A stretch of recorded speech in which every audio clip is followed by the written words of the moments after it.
자, 이번 시간은 118페이지 용적 결함에 대해서 살펴보도록 하겠습니다. 자, 우리가 용접을 하게 되면 완벽하게 될 수는 없죠. 결함이 생깁니다. 우리도 사람도 단점이 있다시피 용접도 완벽하게 할 수는 없죠. 결함이 생길 수가 있습니다. 그 대표적인 것이 먼저 1번의 언더컷 개념이 나옵니다. 언더컷. 자, 이 언더컷이라는 것은 자, 언더가 변두리 주의죠.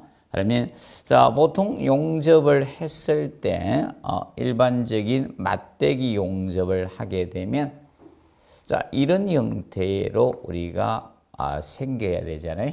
이런 식으로 이쁘장하게 이렇게 만들어져야 되는데, 자, 이 아크 용접을 하다 보니까 전기 아크 방전이면 그 열로 금속을 녹여서 용접을 하다 보니까 자, 이 전류가 너무 강한 거야. 이 언더컷은 강한 전류에 의해 가지고 전류가 너무 강해서 자, 전류가 이 가대 전류가 흐르게 되면 여기 모재 부분이 여기가 녹아버려요. 모재가 녹아서 자, 여기 안 채워지지 않는 거예요. 그럼 이렇게 돼 있는 거예요. 이런 식으로. 그럼 여기가 채워지지 않고 빈틈으로 남는 거예요. 이 부분이 이렇게 빈틈으로 남는 겁니다. 그래서 이 모재 부분이 녹습니다. 모재가 녹았어. 너무 강한 전류에서 그럼 강한 전류가 생기면 그때 방전에 대한 아크 방전 열이 세겠죠. 녹는 거예요. 모재가 녹아서 여기가 빈틈으로 남는 것이네. 가장자리가 빈틈으로 남는 현상. 이것이 언더컷입니다. 주된 원인은 강한 전류가 원인이 된다 이렇게 보시면 됩니다. 자, 그리고 이제 용접봉의 이 각도가 불량한 경우, 똑바로 해야 되는데 이 각도가 잘못됐을 때 우리가 문제가 생길 수가 있는 겁니다. 기억해 두시고. 자, 그 다음에 이제 2번에 슬래그 섞이면 그 슬래그는 찌꺼기예요. 자, 이 용접을 갖다가 했을 때, 여러분들 저거죠? 용광로에서 위에 허연 찌꺼기 이런 거죠? 이런 것들이 다 슬래그죠. 그래서 찌꺼기입니다. 찌꺼기가 용접 내부에 슬래그가 들어가 있는 것이 슬래그 섞임이고 찌꺼기를 기억하시면 됩니다. 자, 그리고 블로홀. 자, 블로홀이라는 것은 공기 구멍을 이야기하겠죠. 자, 블로홀. 자, 블로홀은 공기 구멍 또는 기공이라고도 합니다. 기공. 블로홀, 공기 구멍 또는 기공 이렇게 칭하게 됩니다. 기공.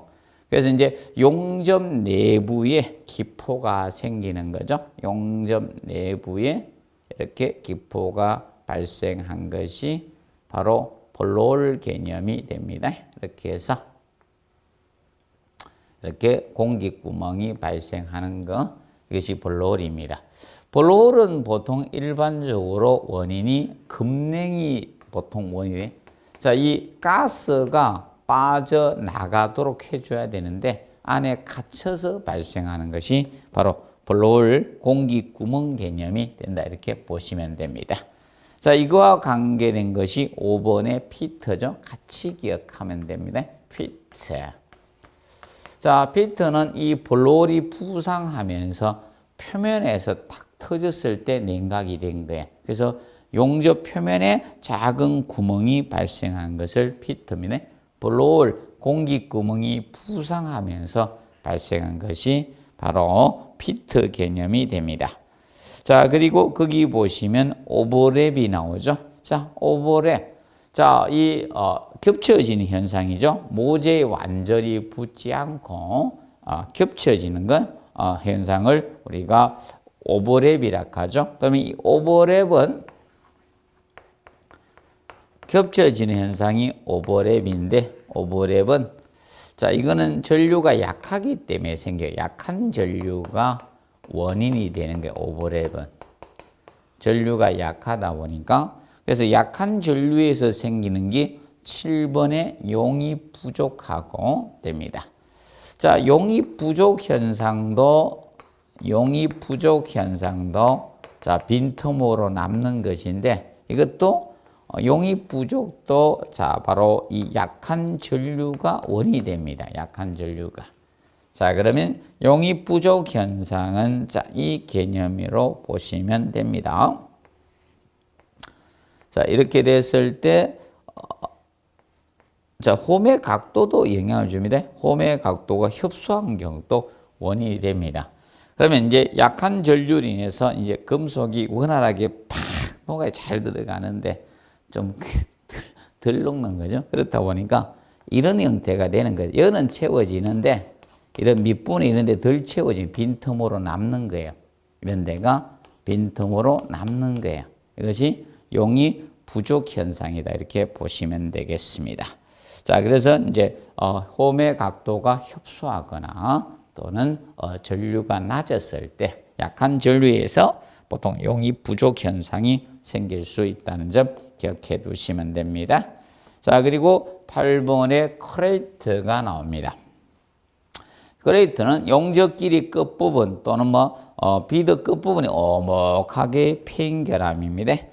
자, 크레이트 개념은 여기에서 이까지 용접을 한다는 게 맞된 용접을 이 부재의 길이가 여기 있기 때문에 그러면 여기에서 여기까지 용접을 한다는 게 이 용접 길이라는 거예요.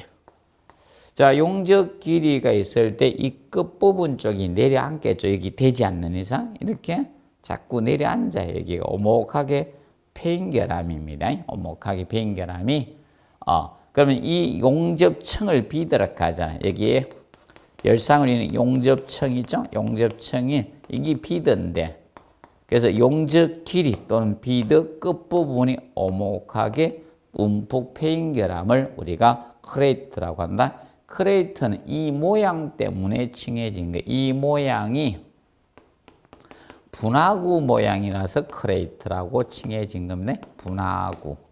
분화구 모양이라서 크레이트라고 칭해졌습니다. 그럼 이것을 방지하기 위해서는 어떻게 되는가 하면 엔드 탭을 여기다 설치해야 돼요. 이 부분과 이 부분에 엔드 탭을 설치를 해서 우리가 이 크레이트를 방지할 수 있습니다. 크레이트 방지 기능사 엔드 탭을 설치해야 되는데 그래서 그 용어 정리 엔드 탭 했죠. 용접 시 임시로 되어 용착 채워진 보조제라고 해놨죠. 자, 그러면 이것을 자, 세부적으로 보면 자, 이런 형태가 됩니다. 자, 현재 이렇게 해서 우리가 맞댄 용접을 하게 됩니다. 맞대기 용접을. 자, 이렇게 하는데, 그러면 이 부분이 자꾸 홈이 파지니까 이 끝부분 이제 보조로 이제 덧대어 준 거예요. 이렇게 설치를 해놨다가 나중에 제거하는 거예요. 용접이 완료되면 제거합니다. 이렇게 해서 지금 현재 여기에다 덧대어 준 형태다. 이렇게 보시면 됩니다. 이런 식으로 해서 설치해 준 거예요. 자, 그래서 이 부분이 엔드 탭이에요. 이렇게. 이걸 갖다가 양쪽에 설치를 하겠다는 거예요. 양쪽에 설치해서 나중에 용접이 완료되면 여기는 여기 띄냅니다. 절단해냅니다. 그래서 그리고 나서 그란도 싹 갈아가지고 표면 마무리합니다. 그래서 이것이 엔드 탭이에요. 엔드 탭. 그래서 엔드 탭은 보조제로서 나중에 용접 완료의 제거하는 것이다. 이렇게 보시면 됩니다. 자, 그리고 이제 6번에 PCI가 나오죠. 자, PCI는 자, 보통 이거라고 보시면 됩니다. 자, 보통 여러분들이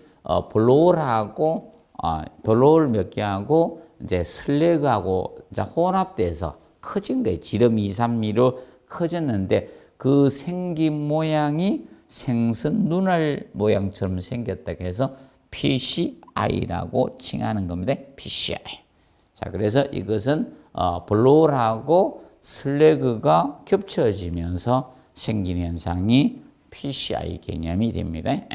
이렇게 해두시고 그다음에 119배 용어 개념상 뭐 엔드 탭은 조금 전에 해드렸고, 그다음에 스패드, 원래 스패드는 튀다, 튀어나가다는 뜻입니다. 그래서 용접 중에 자 금속입, 튀어나가는 금속 입자나 슬랙 이런 것을 우리가 스패트라고 합니다. 그리고 이제 스켈럽이 나오죠. 스켈럽은 용접선의 교차를 피하기 위해서 한쪽 부재에 설치하는 홈이에요. 자, 그럼 스켈럽 개념은 바로 이겁니다. 지금 현재 수직 부재하고 수평 부재를 일정한 각도로 지금 모살 용접을 한다는 거예요. 그럼 이 부분에 모살 용접을 하는데, 자 여기에 다른 이 강제가 다시 판이 이렇게 접속이 되네요. 그럼 여기는 계속 이어가야 되겠고, 그러면 어떤 게는가 하면 지금 현재 여기에다가 미리 이 부재 여기 이렇게 판이 이렇게 있겠죠. 예를 들어서 여기 이렇게 있는데 다른 이런 판이 있겠죠. 그러면 여기를 홈을 갖다 만드는 거예요. 여기에다가 용접선의 교차를 펴기해서 여기에다 홈을 만드는 거예요. 이게 스켈럽입니다. 이게 스켈럽입니다. 그러면 이렇게 해서 여기에 자 용접을 이렇게 했습니다. 이렇게 해가지고 쭉 갈 거 아닙니까? 그럼 밑을 관통해서 자 이렇게 용접이 쭉 지나갈 수 있겠죠?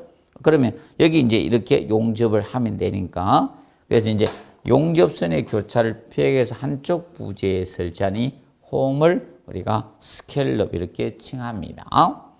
그리고 4번에 가우징 있죠? 금속판이나 면에 우리가 홈을 파는 것을 가우징이라고 합니다. 그리고 비드는 용접청이라 했죠. 이게 열상을 이루는 용접청, 이 용접청을 우리가 비드라고 합니다.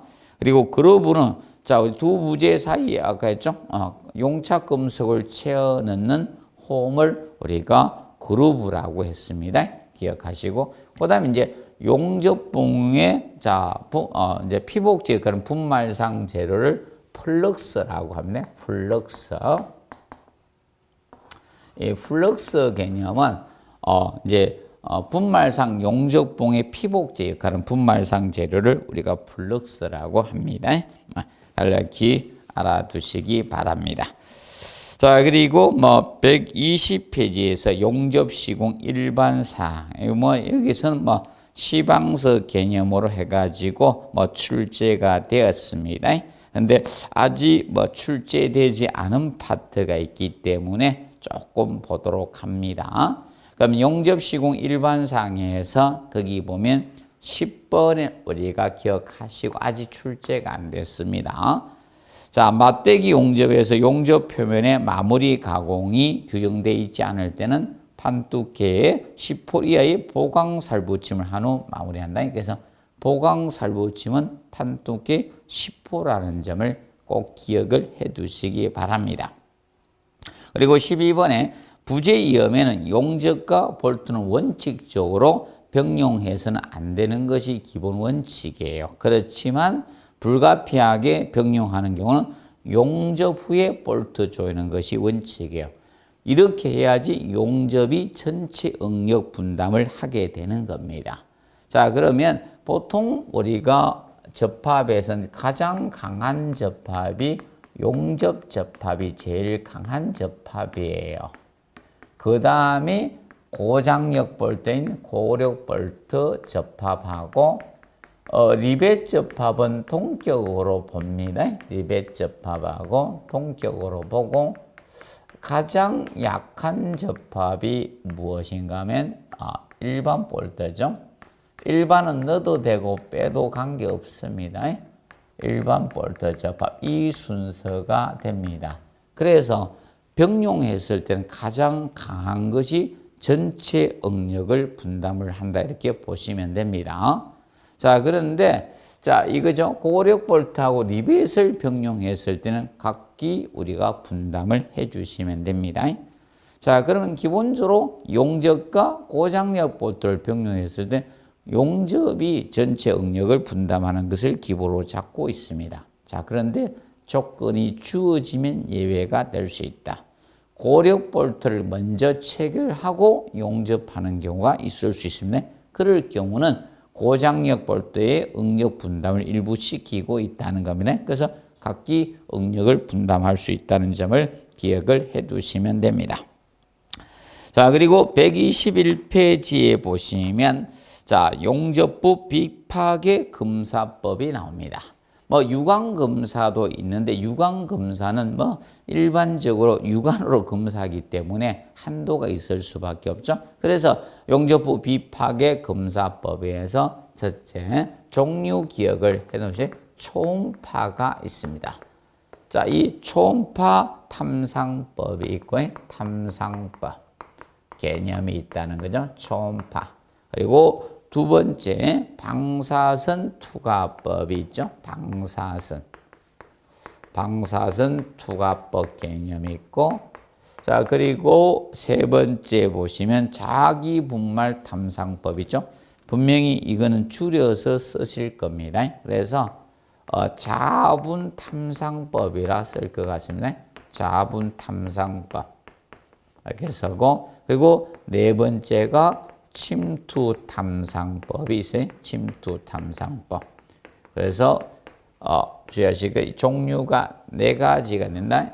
기억을 해 두시면 됩니다. 자, 그러면 초음파 탐상법하고 방사선 투과법 이 두 가지 법률은 일반적으로 내부 결함이죠. 내부 속에 강제 내부 결함 발견할 때 우리가 하는 것들이 바로 되겠고, 그 반면에 자분 탐상법과 침투 탐상법은 표면 결함 쪽에 쓰게 됩니다. 얘들은 표면 결함 쪽에 사용이 된다 이렇게 보시면 됩니다. 그래서 요거 가지고 냈었죠. 초음파 탐상법은 표면 결함을 발견하기 위해서 주로 사용한다 이렇게 시험을 냈었습니다.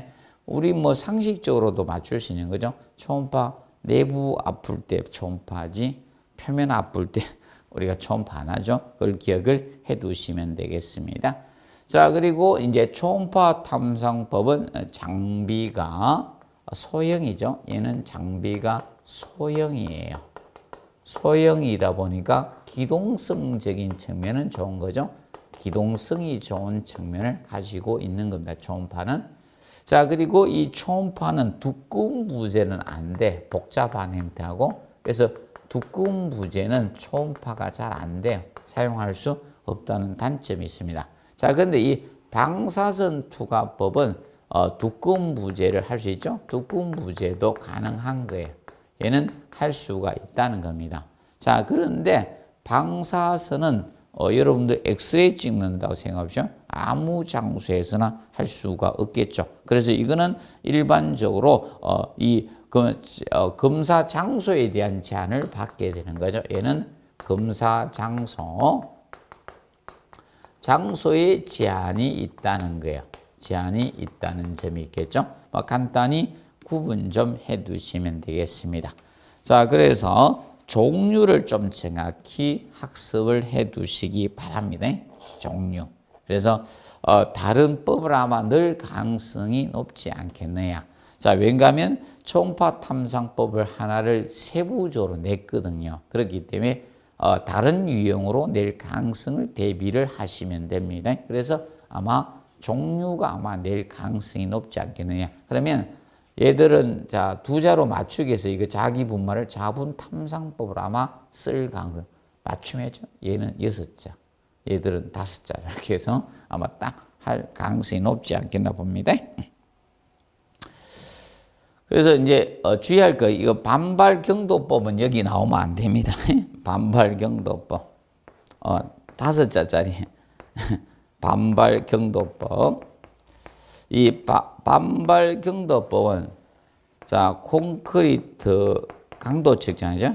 콘크리트 강도 측정하는 시험이에요. 강도 측정 시험이 됩니다. 그래서 이것도 비파괴 시험입니다. 파괴하정 반발 비파괴 시험 중에 하나입니다. 콘크리트 압축 강도 측정하는 시험입니다. 자, 그리고 122페이지 도장 및 도금에서는 뭐 간략히 보십시오. 뭐 낼 거 거의 낸 것 같고요. 혹시나 뭐 종합 문제 지문 정도 언급될 수는 있겠죠. 그러면 도장에서 항상 배합 비율은 칠량비가 된다는 걸 꼭 명심해. 칠량비다. 용적비가 아닙니다. 자, 그리고 건조 시간은 도막 양생 시간이에요. 온도 20도씨, 습도 75% 정도 될 때 다음 공정까지 최소 시간, 바로 도막 양생 시간을 건조 시간이라고 칭합니다.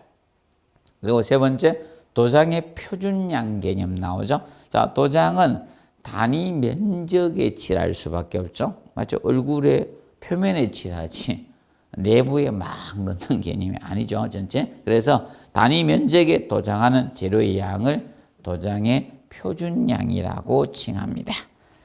자, 그리고 기본적으로 알아두실 거, 뭐 저거 간단하게 하면 되죠. 123페이지. 자, 보통 저온일 때는 5도씨 미만이고 고온은 43도씨 이상이죠. 그리고 저겁니다. 다습이 습도 85% 기준이 되어 주시면 된다. 다습할 때는 우리가 일반적으로 저걸 하지 말자는 거죠. 그래서 도장을 우리가 하지 않는다는 겁니다. 기억해 두시고. 그 다음에 8번에 도장하지 아니한 부분이 나옵니다. 자, 그래서 예를 들어서 뭐 도금된 표면이나 스테인리스 강이라든지 이럴 경우는 독설지 않죠. 이럴 때는 도장할 필요가 없는 겁니다. 그리고 움직이는 품목들이죠. 이런 것들은 도장할 필요가 없다. 자, 그래서 여러분은 뭐 대표적으로 움직이는 품목들이죠. 뭐 예를 들어서 기차 바퀴 이런 건 도장 안 하죠. 기억하시면 됩니다. 자, 그리고 123페이지 보혜에서 보시면 뭐 형광보든 판보든 간에 자, 보혜에서는 기본적으로 자, 부재에서는 자, 이 개념을 알아두시면 되겠습니다. 보통 철근 콘크리트에서 보혜에서는 이제 이거죠. 힘 모멘트를 갖다가 주철근이 분담을 했어요. 주철근. 그리고 전단력은 느끈, 갈빗대의 느끈 스트럽이 분담을 했었죠. 그런데 여기에서는 이제 이거죠. 철근이 아닌 철골이기 때문에 자, 뭐 H 형광에서 제가 아까 했죠. 저번 시간에 앞전 시간에 다루었던 프렌지하고 웨버에 대해서 했습니다. 자, 그러면 이 프렌지가 있었고 웨버가 이렇게 있다라고 했습니다. 이렇게 해서 프렌지. 자, 그러면 이것이 상하의 날개처럼 내민 부분이죠. 이것이 프렌지예요. 자, 프렌지겠죠. 그래서 이제 이 프렌지 부분이 힘 모멘트를 힘 모멘트의 지향을 해주는 거예요. 분담을 해주면 힘 모멘트. 그래서 두 개입니다. 자, 왜냐하면 철근에도 인장 철근이 있고 압축 철근이 있죠. 그거와 같이. 그래서 이것이 프렌지 부분이 되는 겁니다. 프렌지가 힘 모멘트입니다. 휘어지는 모멘트 움직임에 힘 모멘트에 저항하는 부재가 바로 프렌지입니다. 그래서 아래 위에 두 개가 있습니다. 자, 그리고 수직재가 무엇이다? 웨버죠. 웨버. 웨버가 전단력에 저항을 하는 거죠. 전단력. 그 부재를 절단하려고 하는 전단력에 저항하는 부재가 웨버 개념이 된다. 그런데 이제 웨버가 전단이 그러면 자굴이 발생을 할 수 있죠. 이 자굴을 방지하기 위해서 자, 이렇게 스티퍼너를 설치를 하는 겁니다. 스티퍼너. 자, 스티퍼너가 웨버의 자굴 방지 목적이 되는 겁니다. 자굴 방지. 결과적으로 스티퍼너는 전단 보강 역할을 하는 거예요. 되어줌으로써 전단 보강 역할을 스티퍼너가 해줍니다. 자, 그런데 판보든 커브 저거죠. 외관 형광보다 자, 힘 모멘트가 컸을 때 위에다가 커브 플레이트 덮판을 갖다가 설치할 수가 있는 거죠. 여기에다가 덮판을 댈 수가 있는 겁니다. 그래서 커브 플레이트. 그래서 이제 커브 플레이트는 덮판 개념이 됩니다. 커브 플레이트. 자, 덮판. 자, 커브 플레이트는 프렌지 힘 모멘트 보강이죠. 줄여서 힘 보강. 자, 프렌지의 힘 보강 목적으로 커브 플레이트 힘 모멘트 보강인데 줄여서 힘 보강. 힘 보강을 위해서 덧대어 준 것이 커브 플레이트입니다. 그래서 커브 플레이트는 최대 4장 이하로 해 주셨네. 최대 4장 이하로 덮판은 대줘야 된다는 점을 기억을 해 두시고, 이때 커브 플레이트는 자 보통 전단 면적은 프렌지 단면적의 70% 이하로 하셔야 돼. 프렌지 단면적의 70% 이하로 설계하시면 됩니다. 이하로. 쉽게 커브 플레이트는 사람의 비유로 들면 옷에, 여름 옷에 어깨에 뽕 넣는 개념이다 이렇게 보시면 돼. 이게 뽕 넣죠. 그것처럼 이 커브 플레이트다 이렇게 보시면 이해가 쉬울 겁니다. 기억을 해 두시고.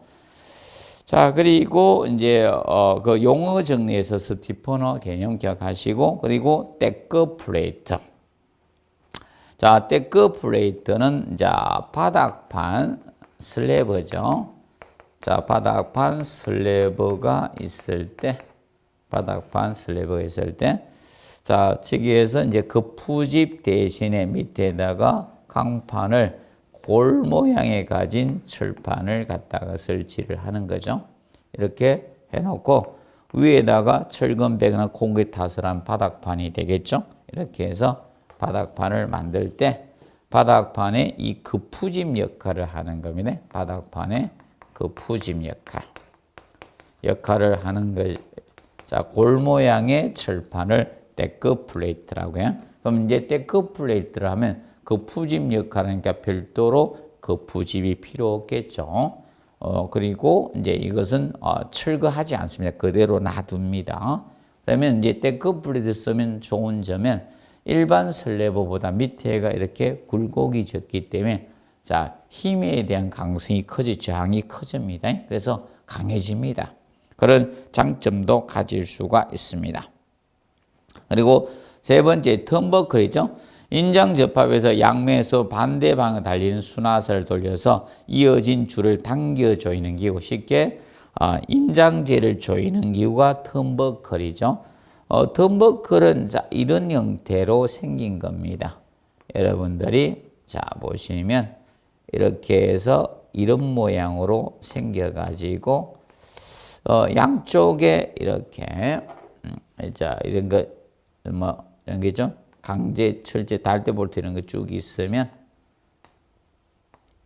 그걸 갖다 이렇게 해서 여기 이제 나사선이 이렇게 순화서 되죠. 그러면 이걸 돌려버리면 쪼였다가 풀어졌다 하죠. 그래서 이거 보면 여러분들 저런데 나무 자 심었을 때 있죠. 그래서 이제 아파트에 이제 조경 나무 심잖아요. 그러면 나무 세울 때 넘어지지 말라고 이렇게 당길 때도 이거 많이 쓰죠. 그래서 간단히 알아두시면 된다. 자, 그리고 125페이지 그 시어 커넥터 전단 연결재가 나와요. 그럼 슬래브하고 철거보의 프렌지를 일치하는 데 사용하는 철제 보강 철물을 전단 연결재 시어 커넥터 밑에 3번에 합성부하고 같이 나오는 거죠. 자, 이 개념입니다. 여기 이제 바닥판 슬래브가 있습니다. 슬래브가 있는데, 자, 밑에 자, 보가 있다는 거죠. 이렇게 철골보가 있어요. 철골보가 이렇게 있습니다. 그러면 철골보 위에 그냥 이 슬래브가 있으면 나중에 미끌 옆으로 이동해서 나가면 안 되죠. 그래서 이제 철골보는 기둥에 용접이 돼 있잖아요.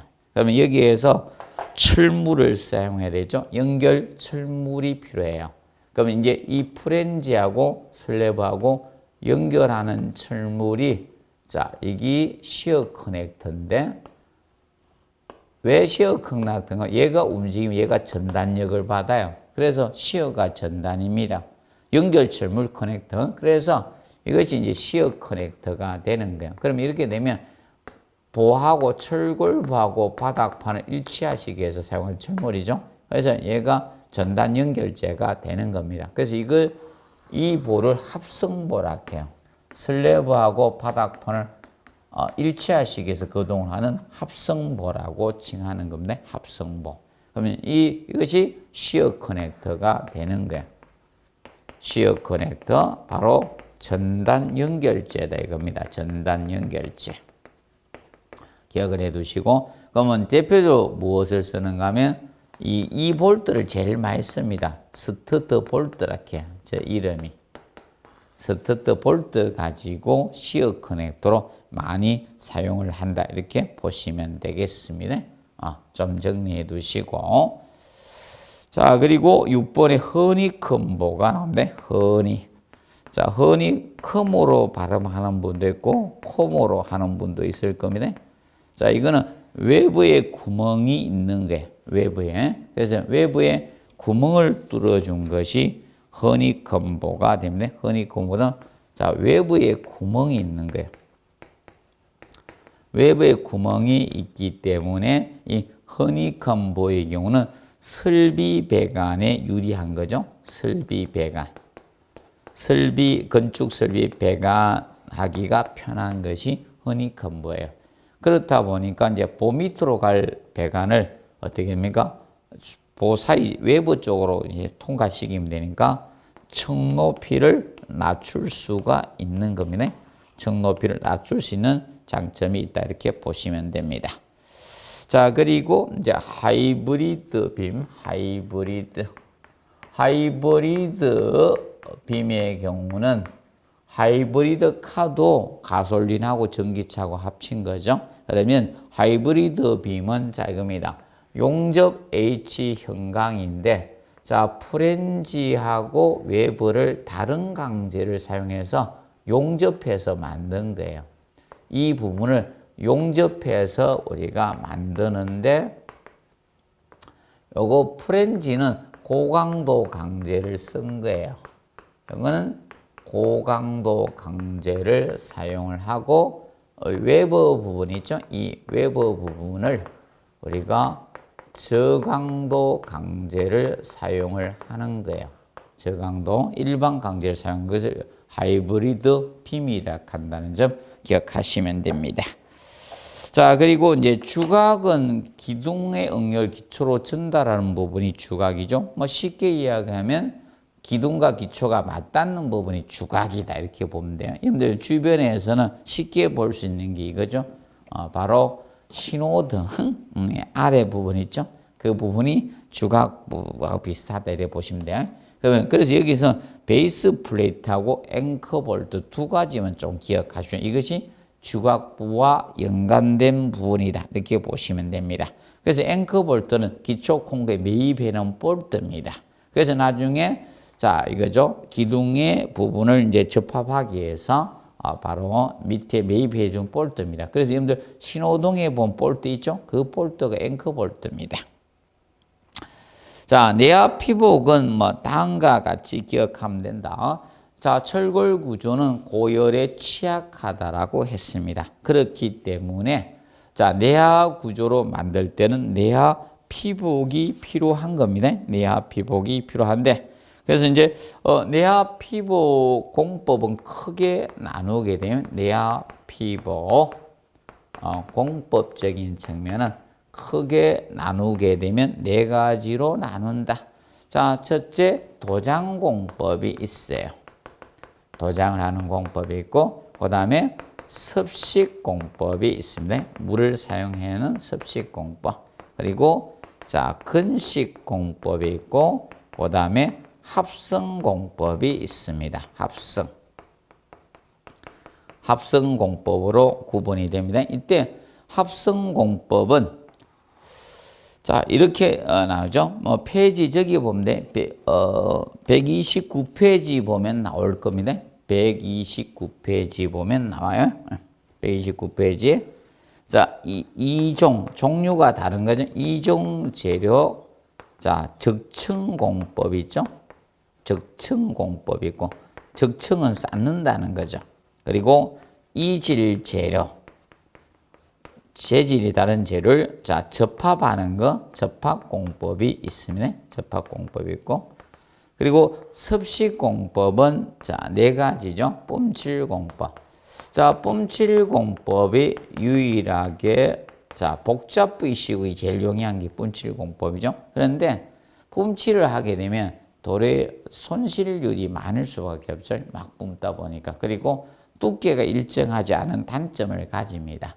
그리고 자 이제 콘크리트는 타설공법이 있고 타설공법 그리고 단열 모르타르 같은 걸 바르는 미장공법이 있고요.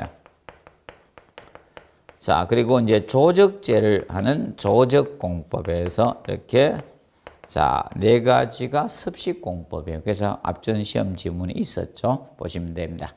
자 그리고 일단은 공동주택에 대해서 알아두시면 되죠. 그래서 내화구조의 성능 기준에서 129페이지에서 자 130페이지 사이에 나오는데 당연히 우리는 무엇을 공부해야 된다? 공동주택입니다. 공동주택. 그러면 이 공동주택의 자 내화 시간에 대해서 정리를 하면 됩니다. 그래서 그 점을 우리가 알아두도록 해두시면 됩니다. 그러면 기본적으로 최고 높이에 대한 용도의 층수를 할 텐데 최고 높이에 대해서 이제 층수 50 그러면 최고 높이가 50일 때 자 용도의 층수가 12층 초과될 때 그러면 최소한 그걸 초과할 때 기본적으로 그 높은 거 뭐죠 쉽게. 그럼 내화 시간은 기본적으로 보면 그러면 기둥하고 보가 제일 뼈대 중요하잖아요. 그러면 이게 3시간인 거예요. 기둥보가. 기둥보의 내화 시간은 최소 3시간 이상 설계하라는 겁니다. 기둥보. 그런데 자 내력벽이나 이런 슬래버 바닥판 슬래버 이거는 2시간으로 설계를 하는 거예요. 최소 2시간. 이 최소 시간을 의미하고 있습니다. 자, 공동주택 아파트의 내화 시간은 자, 이겁니다. 기둥보의 경우는 3시간, 내력벽이나 일반 슬래버, 바닥편의 경우는 2시간으로 설계된다는 점을 우리가 알아두시면 된다. 그런데 지붕이나 지붕틀은 뭡니까? 많이 할 필요가 없잖아요. 지붕이나 지붕틀의 경우는. 그래서 자, 이거는 슬래버는 바닥, 한글로 하면 바닥은 2시간입니다. 바닥. 자, 그리고 지붕이죠. 지붕은 붕괴되면 최상층만 문제를 주죠.